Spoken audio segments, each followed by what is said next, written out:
पोर्टफोलिओमध्ये विविधता कोणत्या प्रकारची असावी?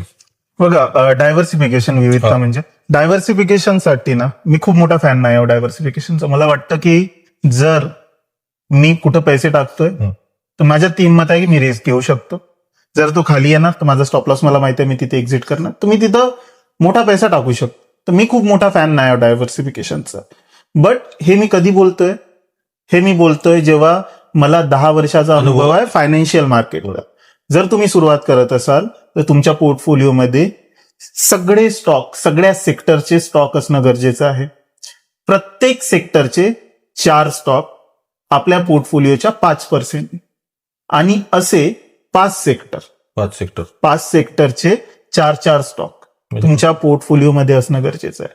होतं काय मार्केटमध्ये की कधी आयटी चालणार, कधी ऑटो चालणार, कधी एफएमसीजी चालणार, कधी बँक चालणार, कधी कुठलं एखादी इमर्जिंग सेक्टर चालणार, बरोबर? कधी कुठलं सेक्टर चालणार, कधी कुठलं सेक्टर डाऊन जाणार.